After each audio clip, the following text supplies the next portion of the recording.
Selamat datang Sobat Kino XX1. So, Hey, Selamat welcome. Sobat Kino satu. hello. Ya, ini podcast yang keberapa? Halo internet. Itu apa ya? Hello. Selamat datang di Sobat Kino XX1 episode 2 Episode 2. bersama saya Sobat Kino 1, Sobat Kino 2 dan Sobat Kino 3.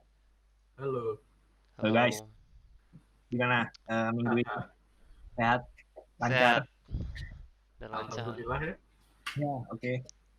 Banyak yang terjadi nggak minggu ini? Nggak ada ya? Kenapa? Banyak yang terjadi nggak minggu ini? Tidak. Ya, Enggak. ya begitulah. Oke. Jadi segmen pertama. Apa yang terjadi minggu ini? Oh ya, tadi ada yang mau ngomong duluan atau gua? Silakan duluan. Ya udah. Oke, jadi kalau dari gua kemarin gua lihat di Netflix, jadi Netflix Indonesia bekerja sama dengan TVRI. Jadi mereka bakal nayangin beberapa program Oh, Netflix di TVRI. Apa aja programnya ntar gue lihat. wow. Jadi kayak si Nadiem Makarim sebagai Menteri Mendikbud ya. Mendikbud dia kerja sama Netflix buat nayangin program-program itu di TVRI. Programnya adalah Our Planet, Street Food Asia, Marie Kondo, Hmm. Space Dream, Chasing Coral, Night on Earth, ya pokoknya program-program yang itulah yang pencitraan lah. Dan kemarin gue baca KPI kritik Mendikbud gara-gara kayak kenapa ya intinya TLDR-nya kayak kenapa Netflix kenapa nggak ini apa konten dalam negeri aja gitu gitulah ya itu bullshit lah kayak gitu. Iya. Jadi gimana menurut kalian? Nggak Menarik. menjam Netflix belum di ini ya belum di unblock ya sama IndiHome ya Telkom Telkom. ya masih. Oh, Jadi ini cuma kayak ya udah kayak ya satu langkah lebih maju aja tapi belum menjamin kalau bakal di Approve. unblock. Menurut kalian? uh, ya, why not gitu? Kalau gue lihat sih kayaknya oke aja sih. Gue lebih peduli sama acaranya yang ntar bakal tayang. Kalau gue lihat sama ya movie. Kalau gue nggak terlalu peduli sama kayak Marie Kondo atau acara-acara mungkin dokumentasi seperti kayak gitu. Kayaknya kalau menurut gua nggak bakal Hmm. film misalnya kayak 13 Reason Why atau Sex Education yang ininya Oh, Netflix tayang di TV nggak bakal sih karena kan tahu sendiri big title-nya Netflix kan isinya ya kayak gitulah ya. Nggak mungkin bakal di approve sama pemerintah juga sih. Ini kayak semacam langkah diplomatis aja sih supaya kayak oh Netflix tuh acaranya mendidik kok gitu supaya para oh begitu. para kementerian Mengerti ngelihat gitu. oh iya jadi ini tuh bagus ternyata kayak gitu kayaknya gitu sih Oh, jadinya hmm. kayak nggak mungkin kalau misalnya ini tapi gue ya kan kayak gue udah bilang di episode kemarin gue despise Netflix banget karena ya menurut gue kontennya mayoritas trash. Hmm. Sama kunci praktiknya Netflix yang bakar-bakar duit maksudnya kayak praktiknya Netflix kan mereka kayak berani ngasih duit ke director banyak banyak itu untuk bikin apapun yang mereka mau. Eh, dan kemungkinan akhirnya lebih banyak sampahnya ketimbang yang bagus Setuju. kayak kan banyak kan proyeknya Netflix yang idealis tapi yang bagus cuma kayak 1% doang gitu. Iya, iya. Ya. Makanya ya mungkin Irishman ya nggak tahu lah. Terus ya gitu lah. Termasuk film yang baru kita omongin ini juga mungkin kayak oke lah. Hmm. Eh, jadinya kayak tapi gue sedikit support usaha Netflix yang kayak gini. Mungkin buat para pecinta Netflix supaya tidak capek lagi buat nonton Netflix harus pakai VPN atau apa gitu. Iya, iya. Gue setuju banget. Kualitas sih, kualitas nggak terlalu bagus ya kalau lu lihat banyak film Netflix kayak cuman sekedar jadinya apa ya? Bukan tangga apa? Platform yang bisa apa buat orang-orang bikin film gitu. Nggak terlalu banyak, nggak terlalu bagus kualitasnya. Kalau gue lihat juga di Tapi satu sisi kayak gue ngelihat juga kayak mereka ngasih duit ke saudara-saudara gitu.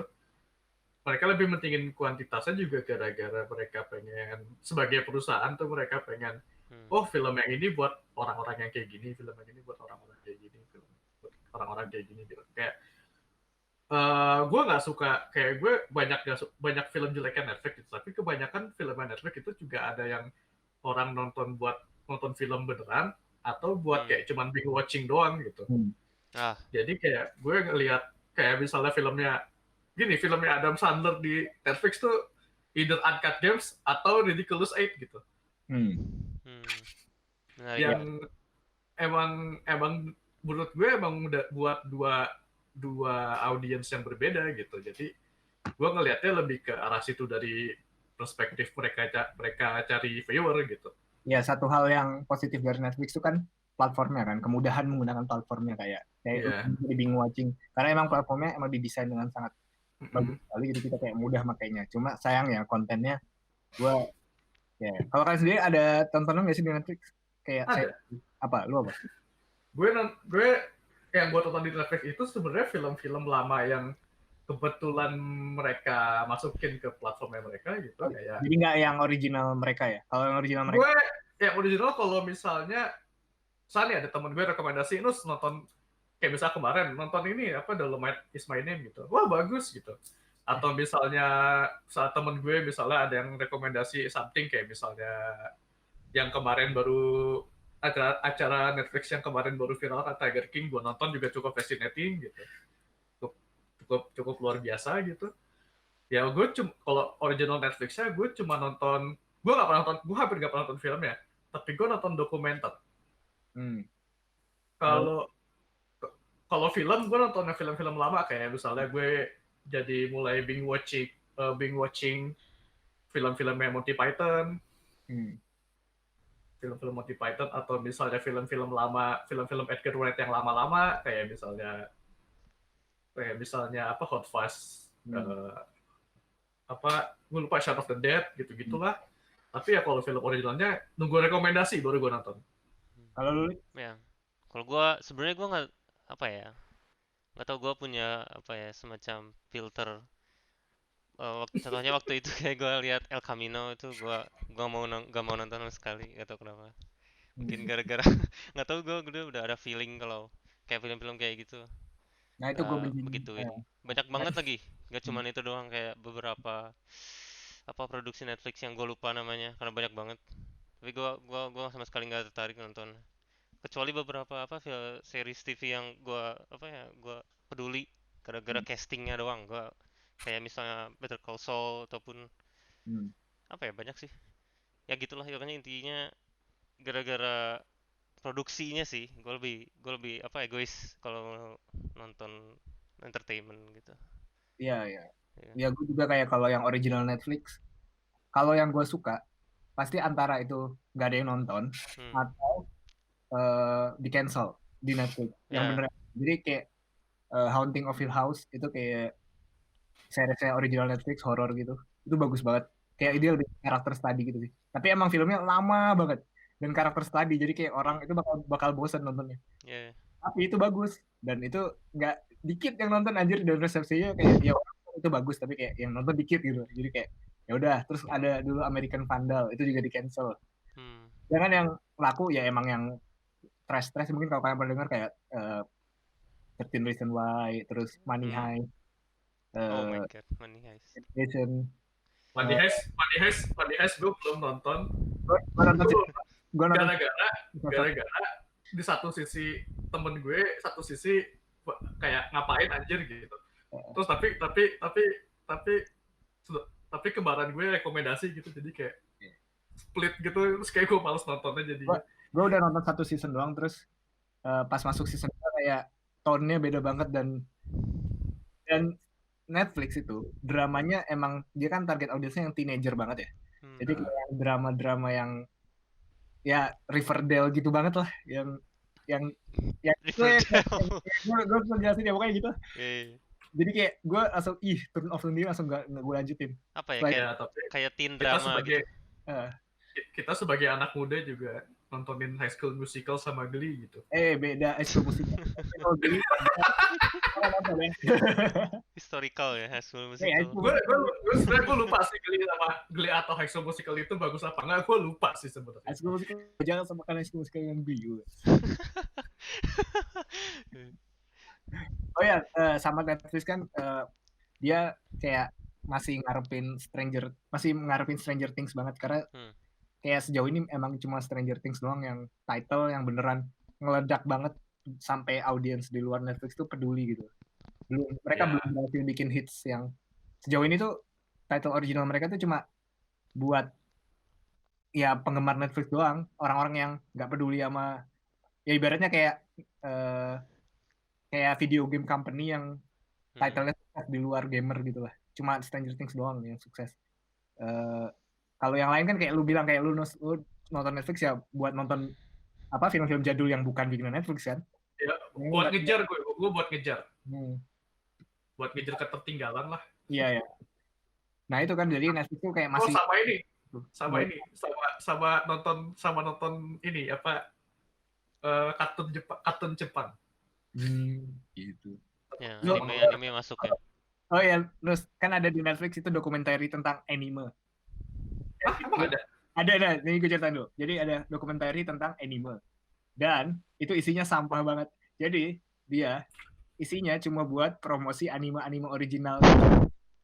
Tapi kayak dibungkus seolah-olah itu kayak sejarah anime gitu. Dan itu banget anjing tuh sampah banget. Jadi itu kebanyakan original kayak gitu.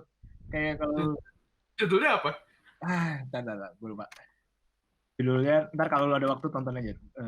Iya, gue mau nonton cuma buat marah.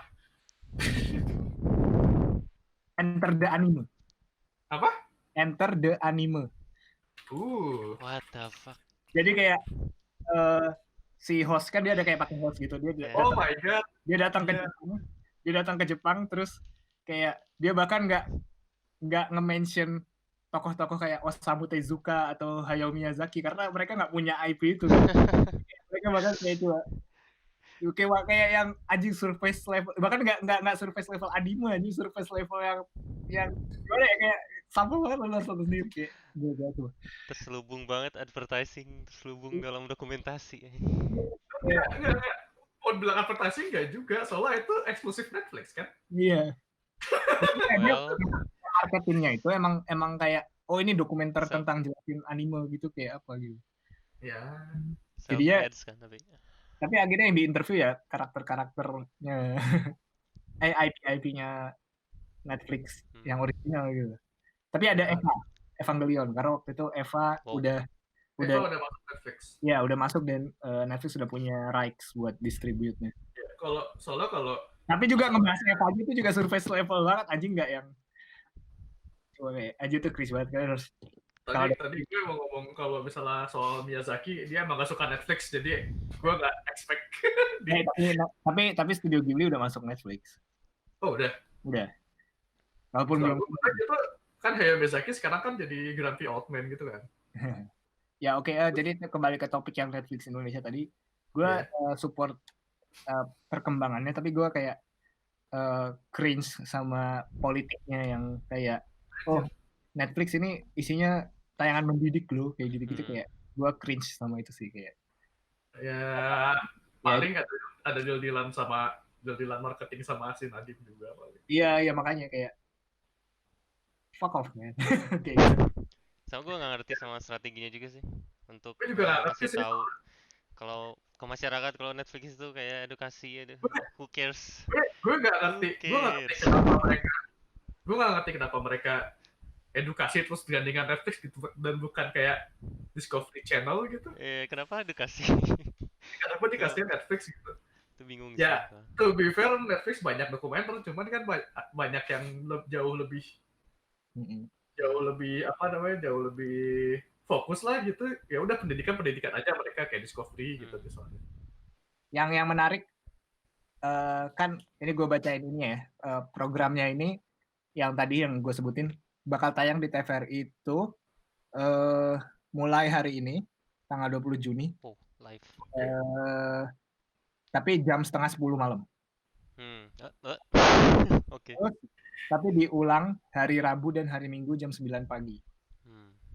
Jadi kayak ya sekelewat aja gitu di TV gitu. Tapi emang anak kecil sekarang masih nonton TV ya kayak. Nah itu.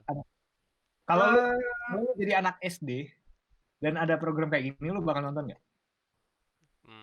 Kalau berdasarkan dengan jam tayangnya sih enggak sih. Jam 10 malam gitu ya. Jam 10 malam? Enggak sih. Jam 10 malam? Enggak. Dulu gue ini buat edukasi umur berapa tahun ya? Anggaplah lu SD umur 10 tahun lah.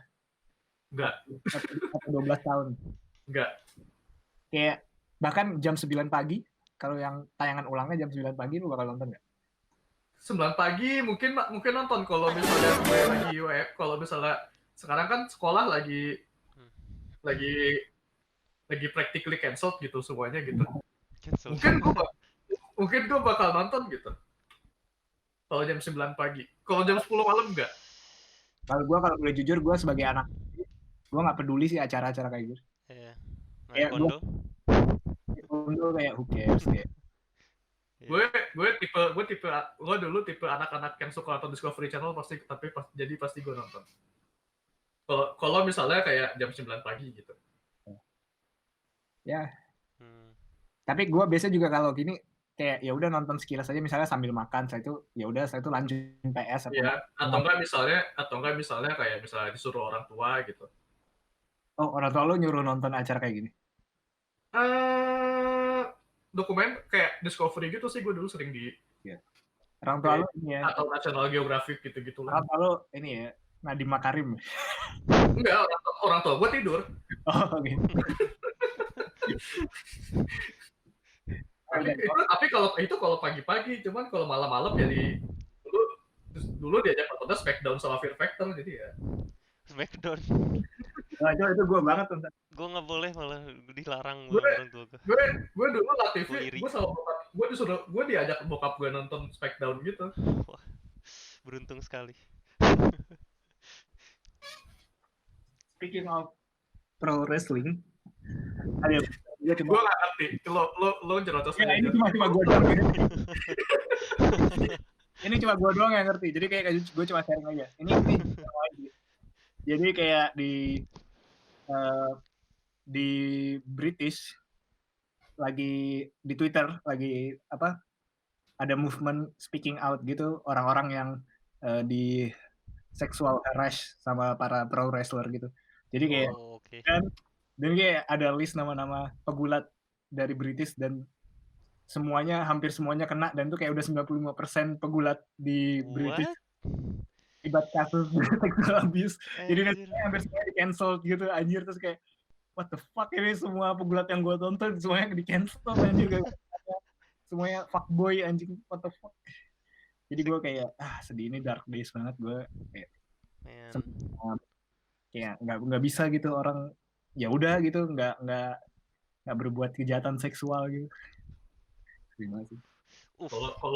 Kalau yang Jepang gimana, Jat?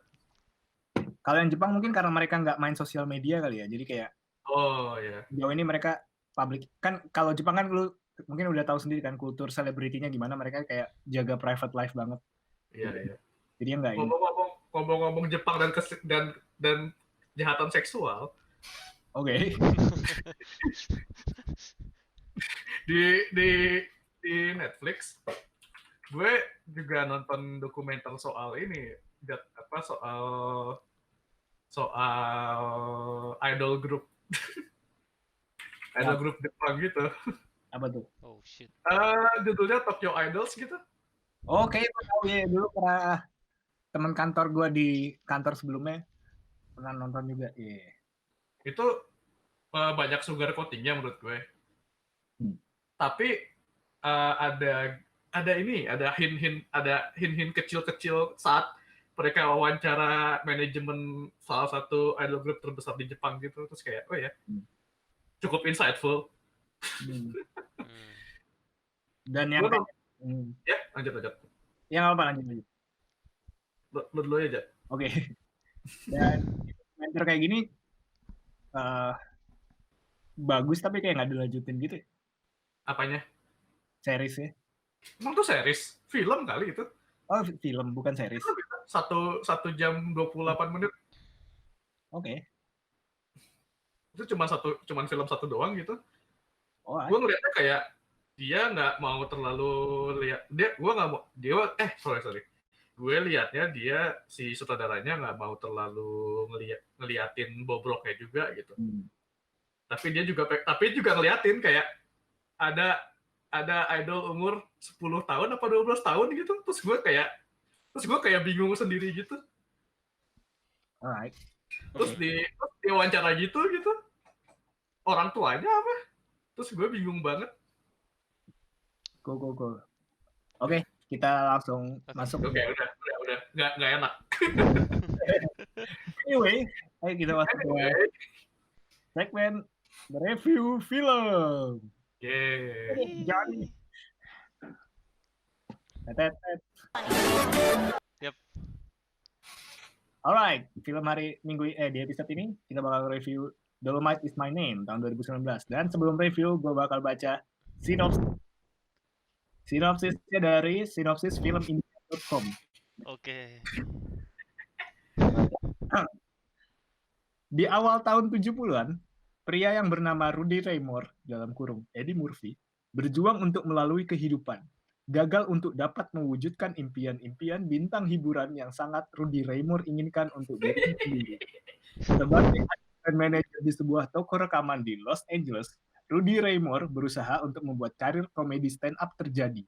Namun, materi-materinya sudah tua, dan orang banyak yang tidak peduli untuk mendengarkannya. Menyadari Rudy Raymore membutuhkan perombakan besar, Rudy Raymore memutuskan untuk mengolah lelucon lawas dan juga membangun karakter yang dikenal dengan sebutan Dolomite. Menghadapi industri hiburan yang tidak tahu cara untuk menjualnya, Rudy Raymore terpaksa melakukan hal-hal sendiri, menciptakan album dan juga tur pesta yang sukses. Akan tetapi, kekuatan panggilan bioskop dengan Rudy Raymore berusaha untuk dapat membuat film bergabung bersama dengan penulis skenario yang bernama Jerry, Keegan Michael Kay, bermain bersama dengan Lady Reed, Davin Joy Randolph, Theodore, Titus Burgess, dan juga sutradara De Urville, Wesley Snipes, untuk dapat membuat film yang berusaha menjadi hal besar menjadikan Rudy Raymore menjadi legenda. Ya, itu sinopsis dari sinopsisfilmindia.com. Gimana Lex, kan lo yang rekomen. Kayaknya beberapa sinopsis di Indonesia itu kayak bener-bener generik. Kayaknya gue dengerin yang ini terus denger yang lain kayaknya mirip juga. Bener-bener apa ya, nggak bisa jabarin sejarah jelas sih. Kayaknya dia Google Translate doang sih. Gue udah jauh sampai episode sebelumnya gitu.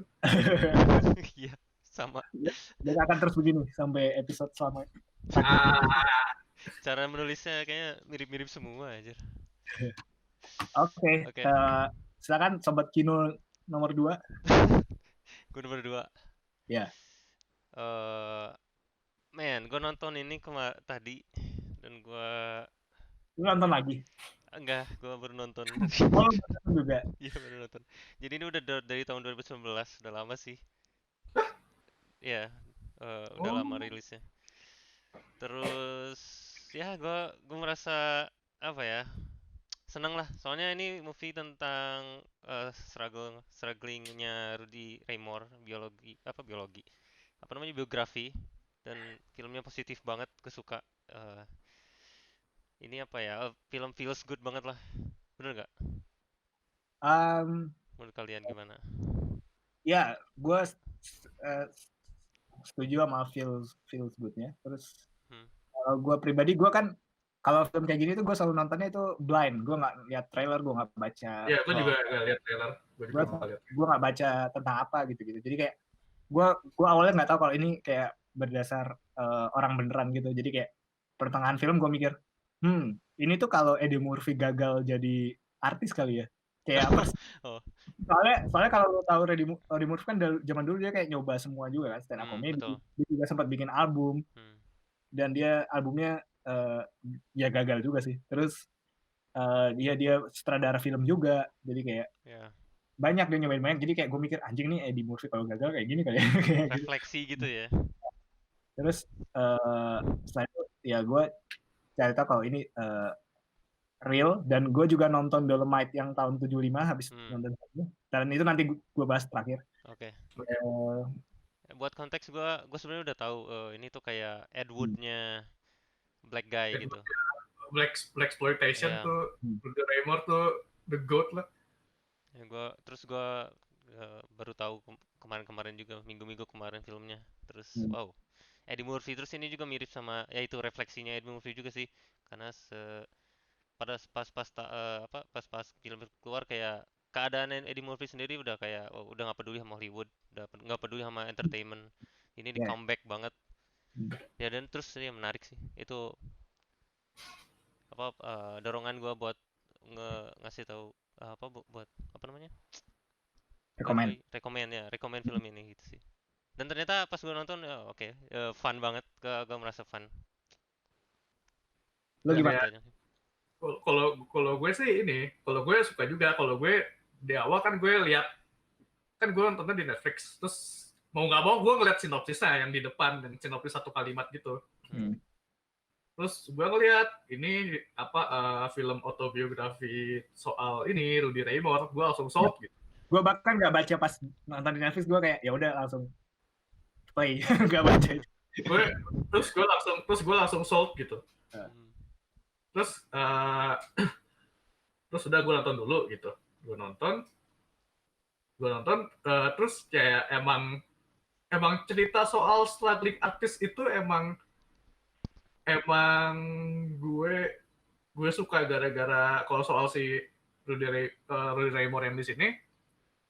Gue suka sih pas dia si Rudy Ray Moore ini baru, dia tuh ini banget kan, kayak wash out banget kan, kayak gak dapat inspirasi buat ininya lah. Gue ngeliat itu kayak yang stand up dia yang pertama kali dikasih lihat di filmnya tuh kayak cuman ngepun gak jelas gitu kan, terus gak ada yang ketawa, terus gue juga gak ketawa gitu. Kalau menurut gue dia bukan wash up sih, dia kayak belum jadi aja, kayak belum jadi ya. Dia kayak tipe orang yang merantau ke kota besar kan, terus dia kayak pingin nyoba apapun biar sukses gitu. Kayak kemarin gue kepikiran sesuatu kalau di Indonesia dia siapa, cuma lupa, jadi ya udah lanjut. Ini terus abis itu dia ngeliat Hobo gitu, terus dapat inspirasi dari situ gitu loh. Ya, dia lihat gold mine dari jokes mereka. Lihat gold mine dari Hobo yang sering nyamperin toko tempat dia kerja gitu. Terus dia bikin personality dari si Hobo ini gitu. Terus jokesnya juga vulgar, terus dia jadi nemu niche-nya dia gitu. Kalian menurut kalian jokesnya itu lucu nggak sih, maksudnya yang stand up-nya itu? Gue nggak ngerasa lucu karena gue ngerasa ini jokes tahun segitu dan cuman sempit ke black people juga gitu.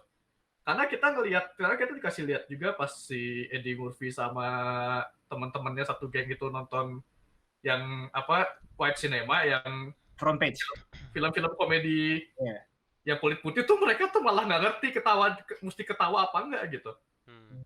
Menurut gue sih itu jokes yang lawakan-lawakan yang lucu buat kalangan tertentu gitu, buat kalangannya si black people tahun 70-an misalnya gitu. Gue nangkepnya gitu. Gue gak ketawa, tapi gue nangkepnya gitu. Ya. Buat gue juga kayak itu komedi yang segmented sih, kayak kasih kontras. Kalau menurut gue dua-duanya gue nggak nangkep sih jokes. Gue juga nggak nangkep. Jadi itu gue juga nangkepnya ini emang time frame tahun 70-an itu tuh jokesnya kayak gitu, dan gue nggak ngerti gitu. Iya, gue kalau mau ngelihat lebih dalam, ini kayak ngasih kontras sosial gitu. Kalau kulit putih jokesnya lebih yang kelasnya kayak gitu, sedangkan kalau black people itu lebih ke kayak seks ya, kayak lu kurang di warkop aja ketemu bapak kan pasti ngomongnya yang cabul-cabul gitu kan. Kayak gitu, black people tuh masih levelnya segitu, sedangkan kulit putih udah yang ini. Walaupun dua-duanya menurut gue nggak ngerti dua-duanya sih, karena emang beda ini kan, itu Caucasian dan black people nggak masuk dua-duanya di gue juga. Gue malah lebih lucu ketika ketika dia udah aduh gue lupa, baru kemarin gue nonton ya. Tapi kalau joke stand up-nya menurut gue nggak masuk di gue. Ya, Tapi kenapa nggak masuk? Cuman lawakan yang di filmnya, bukan lawakan sih, kejadian-kejadian yang di filmnya sendiri itu gue ketawa sih. Iya. Iya. Yang mana itu bakal gue bahas nanti terakhir setelah gue bahas film aslinya. Oke. Siap. Menurut lo gimana, Lik? Yang Ya. Sama gue ada satu poin lagi, sorry. Ada satu poin lagi. Yang jadi kan si Rudy Ray Moore ini kan, gue punya record, gue punya cult following. Gue mau tawarin ini ke bukan cult following, gue punya cult following dan gue mau tawarin ini ke studio record. Waktu itu dia belum jual sendiri kan. Gak bisa nih, ini gak bisa dijual nih. Terlalu vulgar nih, jorok banget nih. Gue gak bisa marketnya nih.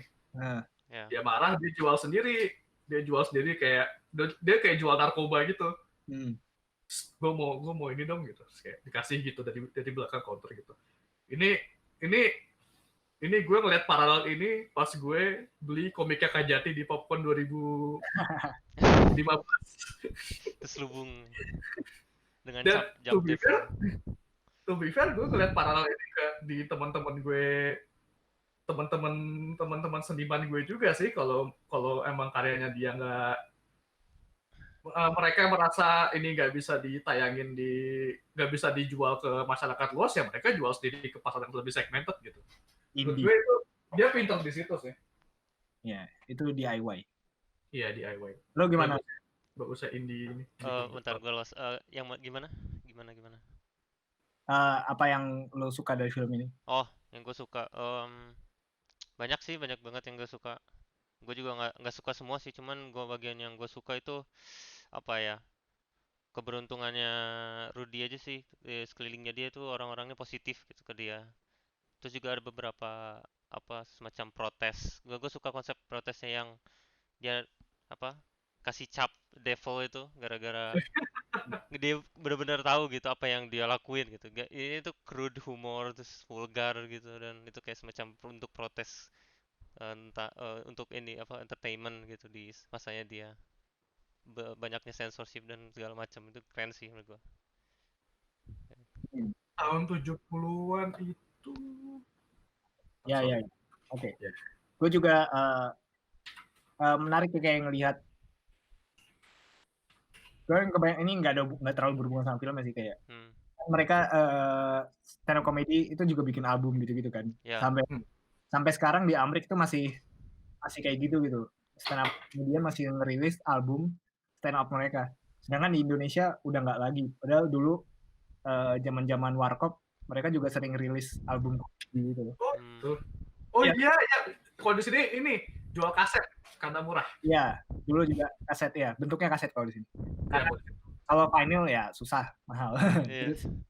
Kalau dan itu sekarang pas stand up comedy naik lagi malah nggak ada yang bikin kayak gitu kan. Jadi kayak ya itu menarik aja sih gue ngelihat. Menurut gue sih udah pindah ke podcast sama ke YouTube sih. Ya enggak, gue juga cringe juga waktu itu para generasi stand up comedy baru itu kayak seolah-olah mereka pertama kali itu dan bikin kultur baru gitu. Padahal sebenarnya udah balik dari zaman Warkop dan teman-temannya itu mereka bikin.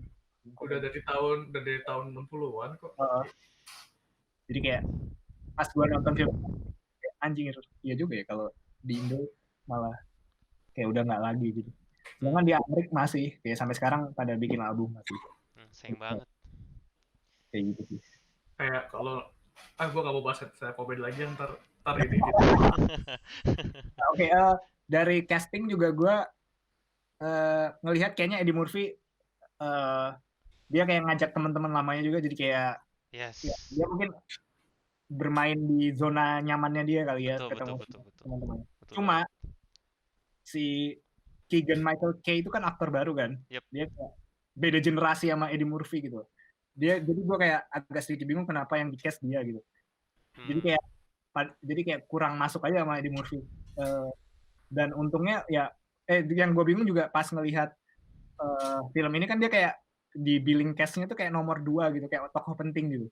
Tapi dia di film malah kayak perannya kayak kurang penting. Jadi gue bingung banget, kayak kita baru ketemu dia 5 menit ke 50-an kalau nggak salah ya. Kayak ya udah pertengahan baru ketemu dia. gue kira dia bakal muncul dari awal gitu, ternyata enggak. Terus pas sudah muncul juga kayak chemistry-nya kayak kurang dibangun gitu. Kayak dia Iya. lebih dia. Padahal kan kalau di teaser dan sebagainya dia kayak, dan di real life dia itu orang penting buat si Rudy Ray Moore juga gitu. Kayak gue bingung kenapa harus satu casting Keegan Michael Key, walaupun ya dia bagus juga. Kenapa nggak temennya Eddie Murphy aja gitu kan? Dan kenapa dia kayak nggak dikasih peran terlalu penting di film ini gitu aja sih. Menurut gua mungkin kurang apa ya, kurang bisa ngedukung, tapi kayaknya nggak terlalu bikin marketingnya jadi berhasil kalau kayak apa? Biasanya sih kayak buat marketing purposes sih, jadi biar ada. Apakah film menjual banget gitu? Gua kurang mengerti juga sih. Mungkin karena ya Keegan Michael Key kan untuk generasi sekarang ya lumayan terkenal kan, apalagi Jordan Peele lagi naik banget sekarang. Jadi ya gue liatnya emang dari marketing standpoint sih, make sense-nya gitu. Iya, sayang banget dia kayak underuse gitu. Sayangnya dia underuse aja gitu. Kayak yang dapat tempat buat shine itu teman-temannya si Eddie Murphy semua. Iya. By the way, ngomong temannya Eddie Murphy yang jadi Tony itu mirip banget sama orang Jawa, nggak tahu kenapa. Oke. Gue liat si Tony itu kayak anjir nih orangnya mukanya Jawa banget. Oke, lanjut. Oke. Gue setuju castingnya oke sih, oke semua. Tapi gue lebih apa ya, nggak convincing gara-gara si Jordan apa? Kok gue lupa terus namanya. Ya, Phil tuh kayak kurang apa ya? Kalau lu lihat yang lain, casting yang lain, dari cara berbicaranya kayak lebih konten aja sih. Dia lebih fluent gitu kalau sama nyaman ngomong masing-masing. Kayak Phil tuh kayak lebih apa ya? Lebih kelas, beda banget kelasnya. Mungkin dari backgroundnya dia, di karakternya dia. Beda. Kalau Phil yang ini, yang sutradara Get Out. Ya. Beda. Oh, Ki ya. Michael Key. Ya. Waktu maksud gue. Gue lupa. Iya. Kayak mungkin karena dia kayak sadar kalau Eddie Murphy lebih senior gitu. Ya. Karakternya Michael Key itu emang dia baru kenal si Rudy. Ya, karakternya dia baru kenal si Rudy. Dia juga backgroundnya dia tuh beda jauh sama si Rudy. Nggak kayak teman-temannya. Jadi kayak gue ngeliatnya emang nggak terlalu nyambungnya juga disengaja juga gitu. Karena emang dia outsider di kehidupan si Rudy. Karena emang baru di hire itu pas film doang kan. Tapi kalau pakai argumen itu, Lady Red kan juga technically gitu, outsider. Iya sih. Cuma nggak tahu Lady Red tuh asik banget anjir. Iya. Queen Bee. Iya. Dia kayak ditemuin di bar random gitu. Ya apa lagi di bar random nonjok pacarnya gitu. Terus kayak yang kayaknya harus ngasih kredit ke Wesley Snipes juga deh, kayak. Oh iya. Wesley Snipes. Iya, itu breakout comeback juga itu. Iya, anjir dia lama nggak nongol. Momen yang pas ini pas si Rudy Ray Moore berantem di belakang mobil.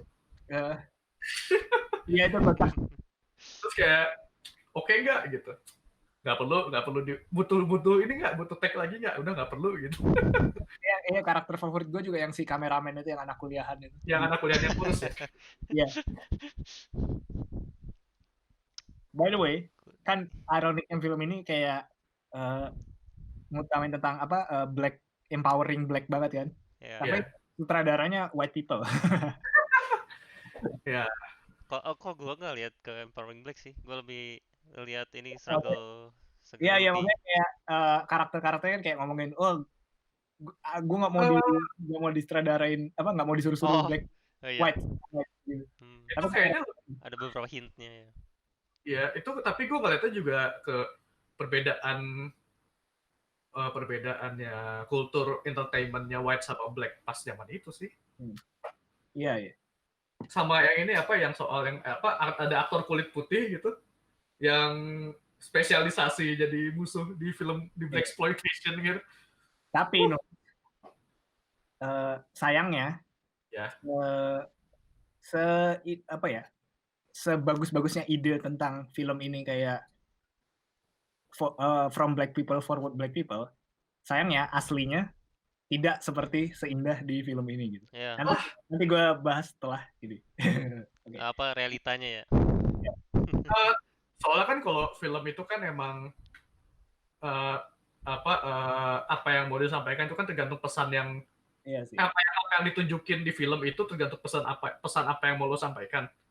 Jadi wajar-wajar aja kalau misalnya cherry picking atau misalnya nggak menggambarkan sesuatu sesuai sama aslinya gitu, fine aja. Tapi seenggaknya bikin viewernya jadi kayak tertarik sama kulturnya gitu, terus jadi pengen belajar lebih lanjut sih, itu udah cukup. Oh iya, enggak, gue juga nggak bilang apa yang dirubah di film ini itu jadi kayak ngerusak aslinya. Enggak.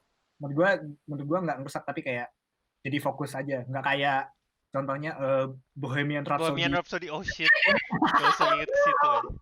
Oh no, Bullshit itu film. Itu benar-benar udah di censorship banget sama aslinya gitu ya. Oscar nomination ya kan? For best editing. Ya. Jadi nggak yang apa destruktif sama aslinya juga sih. Kalau menurut gue malah justru lebih positif buat aslinya ketimbang aslinya. Ya. Gitu. Ini juga apa ya, film buat Rudy-nya sendiri itu dari Eddie Murphy gitu, karena pure gitu. Yeah. Dia pengen apresiasi karyanya Rudy, dia juga pernah ketemu Rudy waktu itu juga, gue nonton apa interviewnya. Keren lah, dia full props buat Rudy banget di sini. Real Rudy. Oke, yang kalian gak suka dari film ini apa? Siapa yang mau duluan? Lu duluan deh. Gue dulu ya. Oke, buat dramanya gue merasa ini kayak lukewarm banget. Nggak nunjukin, ini lebih ke kritik sih, kayak nggak nunjukin apa ya, hardshipnya tuh kurang banget. Buat scene powerful waktu Rudy coba tidur di dalam teaternya yang baru itu, kan dia lihat foto ayahnya kan, dia punya konflik diri. Cuma numpang lewat aja gitu. Iya. Ya itu ada scene di situ, tapi nggak powerful gitu, nggak ada back ininya apa, nggak ada recoilnya. Nggak ada recoil. Iya. Sama beberapa downs-nya dia, kan ada ups down di biografi, tapi nggak kerasa banget down-nya, lebih ke ups-nya gitu. Menurut gua kurang balance aja. Bisa jadi perfect, cuman yang ini kurang. Dolomite is My Name kayak kurang perfect di bagian sana. Itu menurut gua. Kalau lu, Nus? Kalau gue sih kalau gue nggak terlalu lihat negatifnya, tapi ya paling masalah ke filmnya hampir nggak ada konflik yang signifikan. Kayak misalnya pas konfliknya tuh banyak yang gue punya konflik langsung kelar. Kayak misalnya yang mahasiswa filmnya kayak bilang ke Eddie Murphy kalau filmnya habis, terus kayak cuma deal-dealan kelar gitu. Iya. Deal-dealannya kayak cuma di depan rumah, di depan teaternya doang gitu, langsung kelar gitu. Terus itu ininya juga apa ya, kayak gue ekspektasi gue adalah bakal ada konflik di mana kepedeannya Rudy Ray Moore itu bikin masalah, tapi ternyata enggak gitu, malah itu yang bikin sukses gitu. Jadi kayak terlalu banyak konflik atau calon konflik yang selesai terlalu mudah gitu.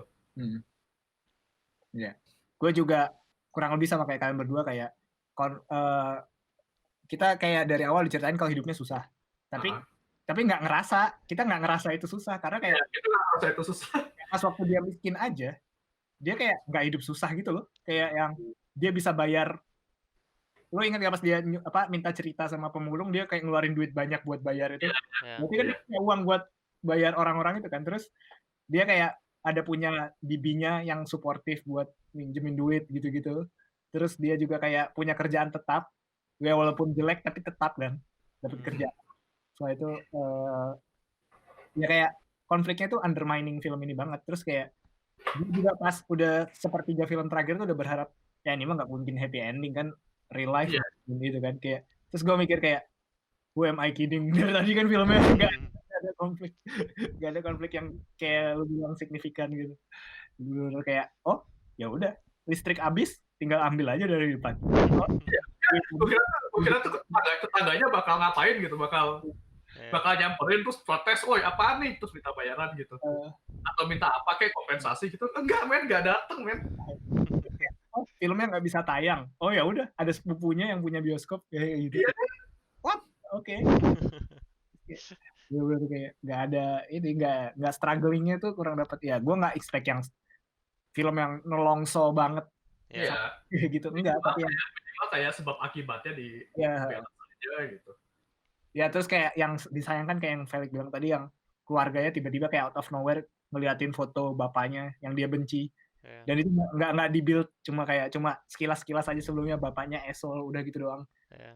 Padahal itu important banget kan, itu kayak motivasinya dia kenapa dia ngejar entertainment gitu. Ya, oke, gitu ya. Cuman satu scene dan itu nggak ngerasain apa-apa sama sekali. Iya, balik lagi kan kayak lu bilang emang film ini tujuannya feels good kan. Iya betul, aman banget sih. Feels good. That being said, gua mau ngebahas soal original Dolomite tahun 7. Jadi kalau mungkin kalian udah baca trivianya, semua yang cuplikan yang di syuting dan sebagainya di film Dolomite Is My Name itu nggak semuanya dari film Dolomite asli. Jadi kayak ya itu. Karena yang Dolomite asli, kalian udah yang nonton? Oh, gue belum. Tapi gue nonton banyak review buat bandingin point view gue. Banyak yang bilang soal ini dari film yang Human Tornado, ini film dari mana? Iya. Nah, jadi gue nonton aslinya kan. Aslinya itu boring banget. Jadi gue ekspektasinya bakal black exploitation yang seru gitu loh, kayak atau nggak level Samurai Cop gitu. Yap. Dan gue mikir itu juga sih. Ya. Dan ternyata jauh lebih boring daripada Samurai Cop. Kayak beneran nothing happen gitu. Filmnya itu cuma 90 menit, bentar kan. Tapi berasa lama banget karena actionnya dikit. Dan jadi kayak itu lebih make sense ketimbang film Dolomite Is My Name. Jadi di Dolomite Is My Name budgetnya berapa sih? 70.000 USD ya, dolar ya. Itu nggak cukup kan gara-gara mereka banyak pakai action gitu-gitu kan. Sedangkan kalau lu lihat film aslinya, gue ngerasa budgetnya tuh nggak cukup gara-gara mereka itu kalau di Dolomite Is My Name mereka syuting di satu tempat doang kan, di hotel gitu. Kalau di Dolomite asli mereka syutingnya pindah-pindah tempat dan mereka nggak pakai hotel, mereka pakai ya lokasi beneran. Terus apa namanya? Mereka casting aktornya tuh banyak banget, jadi ada kayak karakter nggak penting gitu loh. Jadi kayak anjing ini siapa? Udah pertengahan film tiba-tiba ada karakter lain, terus ada kayak musuh baru lagi pas udah sepertiga film terakhir kayak gitu-gitu. Terus kalau di film Dolomite yang asli, nah ini makanya kenapa tadi gue mention soal si Keegan Michael Key, karakter Jerry-nya itu penting. Jadi dia kayak muncul terus, jadi kayak agen FBI dan itu dia selalu muncul. Dan juga karakternya Wesley Snipes yang Durfield Martin itu, kalau di film Dolomite Is My Name kan dia kayak dibilang ogah-ogahan kan, males gitu. Sedangkan di film Dolomite asli dia tuh perannya banyak anjir, terus dia kayak nggak kelihatan kayak ogah-ogahan gitu, beneran kayak invest juga di filmnya, kayak beneran jadi musuh yang actingnya main terus gitu loh, nggak yang cuma muncul sekali-sekali. Jadi kayak mungkin ya ini dirubah supaya ya purpose-nya kan beda kan. Ya, for drama sake lah. Ya, jadi kayak supaya, makanya gue bingung kenapa karakternya si Jerry di film Dolomite Is My Name nggak dibikin kayak aslinya yang di film selalu jadi sidekick-nya dia gitu. Nah setelah itu juga kalau di Dolomite yang asli, kan di Dolomite yang Is My Name Eddie Murphy bilang kalau dia nggak terlalu suka adegan seks kan. Nah di Dolomite yang asli itu banyak adegan seks, walaupun ya, kayak cuma peluk-pelukan, nggak ada ciumannya juga, cuma kayak nempel doang, tapi nggak terus cuma kayak gesek-gesek doang gitu. Tapi ada banyak, nggak cuma sekali, dan itu nggak dibikin komedi, beneran seks. Jadi kayak kenapa si Rudy Raymore-nya karakternya dibikin apa kayak seolah-olah cuma peduli sama actionnya filmnya gitu, dan kesannya kayak Rudy Raymore ini kan kayak flamboyan gitu kan. Tapi kok di filmnya Dolomite Is My Name kesannya kayak dia bukan kayak fuckboy gitu sih, kayak cuma persona doang gitu. Padahal aslinya dia nunjukin kalau dia tuh ini banget yang demen sama cewek banget di film aslinya. Jadi gue nggak tahu kenapa yang itu diganti gitu, karakterisasinya diganti dikit. Mungkin karena Netflix. Loh harusnya karena Netflix. Oh iya, bener, jangan. Bener.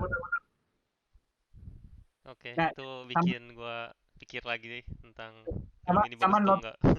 Catatan gue lebih suka malah Rudy Raymore-nya Eddie Murphy.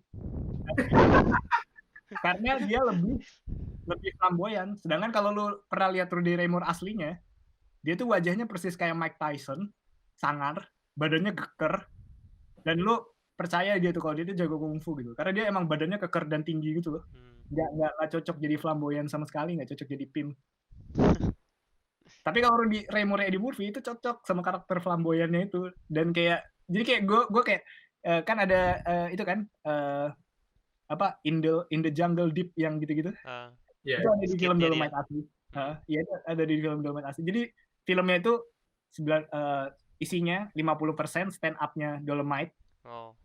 50% ngobrol, sisanya action dikit-dikit. Setelah itu ketemu banyak orang, terus ada seks-seksnya, ada cewek telanjang kayak gitu-gitu lah.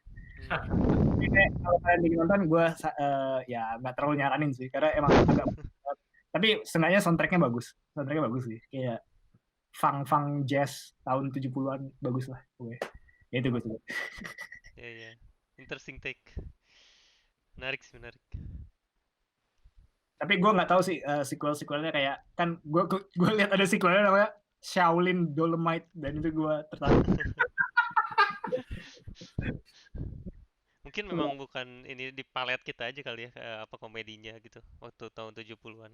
Oh enggak, sebenarnya beda. Komedinya tuh masuk blaxploitation banget.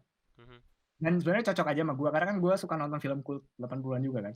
Tapi kurang aja, boring aja gitu. Nggak jelek, cuma boring gitu aja. Mungkin karena baru pertama kali ya. Tapi yang gue anggap bagus itu sinematografinya itu yang bagus. Oh ya? Karena ya maksudnya nggak jelek juga, tapi ya oke lah. Karena kan itu kan yang rekam kan emang beneran si anak kuliahan. Jadi oh ya fun fact, jadi kan gara-gara film Dolomite Is My Name, kampusnya si anak kuliahan ini dia kayak bikin artikel tentang itu. Jadi kayak ada alumnis mereka yang ini dan bayar berapa dolar doang gitu. Jadi dia si kameramen itu dia tuh anak sutradara terkenal gitu, cuma kuliah di UCLA, kuliah film, terus dia kenal sama si itu kan si Jerry-nya, terus diajak buat film profesional. Jadi portofolionya dia. Dan dia emang serius kerjanya, jadi kayak dan dia punya ilmunya gitu, jadi ya oke filmnya jadinya. Seenggaknya ngangkat kampus ya. Iya. Karena dia punya ilmunya gitu sih. Ya. Keren. Menarik. Jadi apakah ini ada yang mau tambahin? Gue rasa enggak. Kayaknya udah cukup. Yunus? Gue rasa enggak sih. Soalnya itu kayak gue belum nonton Dolomite yang asli, jadi gue nggak punya banyak ini gitu yang bisa dibahas lagi gitu. Tapi menarik itu yang lo bahas barusan. Iya. Apakah ini masuk certified kino? Enggak, menurut gue. Enggak, belum. tapi gue bakal rekomendasi. Ya, gue bakal rekomendasi sih. Gue bakal rekomend. Ya, kalau gue juga karena yang buat yang kangen movie ini kayak dia kembali on top lagi setelah sekian lama gitu sih. Betul. Itu kan tetap bagus sih. Iya. Ya karena emang Eddie Murphy bagus performance-nya di sini. Stellar. Setelah kemarin dia ada comeback film kan sebelum ini yang gagal itu kan. Apa sih? Oh iya, itu gue nonton tuh yang tentang apa? Film Tree of Life apa gue lupa. Iya, film serius belum. Waktu itu gue lihat kayak komedi. Dan itu nggak sama sekali nggak lucu menurut gue, sama bowling sih. Nah itu buat podcast lain itu. Ngomong.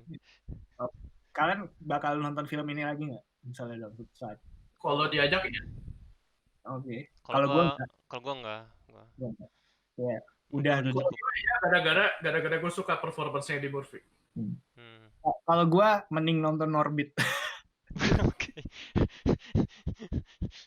Kalau buat gue biografi gue nggak pernah nonton 2 kali sih, karena begitu lu udah tahu ceritanya dia asli itu orang asli, gue pasti research paling enggak gitu, research orang aslinya, terus gue udah tahu lah gitu. Ini gue ingat jadi kayak film-film yang bakal tayang di HBO siang-siang gitu. Nah itu bener-bener banget ya. Kayak film drama biografi komedi gitu, yang endingnya feel good. Film-film yang tayang yang jadi background di kafe. Lo kalau lagi acara keluarga gitu nonton Dolomite Is My Name, wah gue udah nonton gitu. kayak Omlo gitu. Tapi ini nggak ini banget ya. Apa? Kayak Omlo nonton Netflix aja ya. Tapi ini banyak nuditinya juga di film ini kayak. Oh iya. Yang stripper, yang mereka ke nyari aktris gitu. Cover album. Ke strip club gitu. Terus yang adegan seksnya. Itu lucu sih, gue suka. Itu lucu sih. Gue setuju sama. Oke, gue juga kayak 3 hari lagi bakal lupa tentang film ini, dan gue nggak tertarik buat nonton lagi. tapi nggak bad lah, ya 2,5 dari 5 kalau gue. Gue nggak tahu nomor ini gimana. Oke. Jadi gimana, kita announce saja ini kalau ini bukan Kino atau gimana? Ya, Sobat Kino menyatakan tidak certified Kino. Tidak certified Kino. Not bad. Cuman nggak Kino aja. Untuk next week, ya. Rekomendasi dari Sobat Kino nomor 3. Oke. Rekomendasi film saya ini One Cut of the Dead. Film Jepang dari kayak tahun 2017 deh. 18. Kalau di Jepangnya tahun 2017, internasional 2018. Oke. Nama sutradaranya Shinichiro Ueda. Nus, lo harus provide tempat nontonnya juga loh. Kalau misalnya kita. Oh iya, tenang, gue download. By the way guys, kita tidak mendukung illegal watching. Tapi kalau tidak dua alasan ilegal, kita mengeluarkan statement kita tidak mendukung. Oke. Tapi gue punya statement kalau misalnya mencuri dari korporat tidak apa-apa. Ada tapinya. Justifikasi gue nonton 2 kali pas tayang di bioskop. Itu kan event Jepang itu ya? Gue nontonnya yang di event Jepang itu, yang festival film Jepang tahun 2018. Sama gue nonton di CGV dekat rumah gue, mumpuk masih ada. Jadi gue nonton 2 kali. Ya, CGV rilis ya. Iya. Lu udah nonton, Jod? Gue udah nonton sih waktu itu, cuma mungkin bakal nonton lagi kalau nggak males. Itu yang festival film Jepang yang dulu kita nonton Godzilla bareng. Oh iya, situ ya. Nontonnya di situ. Ada One of the Dead di situ. Ada yang dia gratis kan? Iya, ada. Sequelnya One Cut of the Dead. Jadi ada sequelnya. Ada sequelnya di mana semuanya itu sequelnya baru 2 bulan apa 3 bulan yang lalu. Di syutingnya itu pas kuarantin. Pas lagi pada lockdown. Jadi ceritanya lagi lockdown, terus dia kayak entahlah. Oke. Next week kita One Cut of the Dead. Oke. Sebelum kita akhiri, gue kayaknya mau nyoba segmen baru. Jadi ada segmen tambahan. Apa nih? Baru. Apa yang kalian baca, tonton atau mainkan minggu ini? Wah. Jadi kita bakal sharing apa yang lo baca, komik apa, atau baca buku apa, atau nonton film apa, atau lagi ngikutin film apa, atau lagi main game apa gitu sharing aja. Gue ada. Gue baru baca. Gue udah lama sih bacanya, cuman gue pengen bahas aja. Gue baru baca Astro City. Apa itu? Astro City itu komik buatan Kurt Busiek. Kalau ada yang suka baca komik tahun 90-an pertengahan sampai 2000-an awal, Kurt Busiek itu penulis komik yang cukup terkenal gitu di Marvel sama DC gitu. Nah, terus dia bikin komik original namanya Astro City. Premisnya Astro City itu lebih ke premis Astro City itu gimana kalau superhero sama apa namanya sama orang biasa tuh hidup dilihatin hidup berdampingannya tuh kayak gimana gitu. Jadi hitungannya gue ngelihatnya kayak nyerempet urban fantasi gitu sama superhero gitu. Terus superhero jadi jahat nggak? Enggak. Itu yang superhero-nya nggak jadi jahat gitu. Jadi emang di spektrum yang berbeda kayak misalnya The Boys gitu, yang dilihatnya superhero yang The Boys kan sinikal banget kan. Ya. Kalau ini tuh lebih ke gimana jelasin ya? Gue mau bilang feel good nggak juga gitu, tapi lebih nggak sinikal gitu, nggak sinikal, lebih ke ngeliatin dari sudut pandang orang biasa gimana cara mereka ngeliat superhero ini gitu. Terus kayak misalnya dari sudut pandang superhero-nya ini ngelihat mereka kesibukan mereka sebagai tanggepin kesibukan mereka sebagai superhero sama kesibukan mereka di real life gimana. Jadi gue ngeliatnya kayak slice of life, kayak cita-cita slice of life begitu. Ya bagus lah, akhirnya ada yang nggak superhero-nya nggak jadi jahat. Ini sebelum The Boys terbitnya. Ada yang satunya yang apa sih Mas judulnya, yang dia berusaha kabur dari kota, yang satu kota superhero-nya jadi jahat terus dibunuh-bunuhin. Lo tau komik itu nggak? Gue kemarin baca itu, lupa judulnya. What? Gue nggak pernah baca yang begitu. Ada ntar nanti gue chat kalau gue ingat judulnya. Oke. Kalau lo soalnya karena gue udah capek gitu sama cita-cita macam The Boys or apa Irredeemable kayak Superman cuma jadi jahat gitu. Kayak gue udah capek sama cita-cita kayak begitu, jadi gue jadi lebih apresiatif sama cerita-cerita kayak Kurt Busiek gini sih. Kayak asosiasi bagus banget. Jadi kalau misalnya ada kesempatan buat baca aja minimal volume pertama. Menarik. Kalau lu Lik? Gue sebenarnya nggak ada yang gue baca minggu ini atau mainkan. Paling gue dengar berita tentang itu aja, Last of Us, gimana rilisnya dan reaksi orang-orang setelah mainin itu sih. Kalian denger juga nggak tentang Last of Us? Gue cuma ya itu kan nge-leak kan. Iya. Orang-orang nggak setuju sama decisionnya tentang karakternya gitu-gitu. Kalau ya ini agak spoiler sih. Nggak apa-apa, gue nggak main jadi bodoh. Untuk orang-orang yang mendengarkan, ya basically mereka decide untuk kill off protagonis kesayangan kita semua kalau yang mainin. Dan itu terjadi uproar di internet. Orang-orang benci dirinya terhadap Tellow ini, The Last of Us 2 ini sequelnya. Itu aja sih. Itu jadi endingnya semua mati gitu. Oh enggak. Jadi endingnya dia tuh mau mainin revenge story. Jadi protagonisnya ini ngebunuh ayah dari anaknya, namanya Abby. Jadi kayak dia cewek waktu di dan ceritanya ini kayak Abby personelnya Bad Chamber ya. Oke.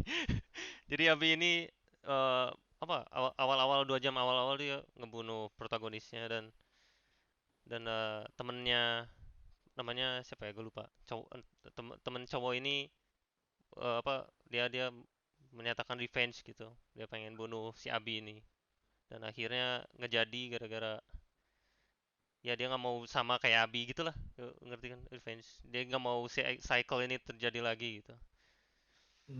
Gitu. Cool. Dan dilepas, itu endingnya gitu aja. Lo tetap bakal beli nggak ntar?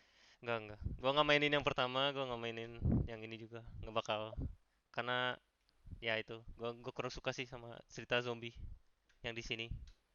Gue suka sama cerita zombie tapi gue nggak gitu suka sama yang di sini karena nggak terlalu fokus.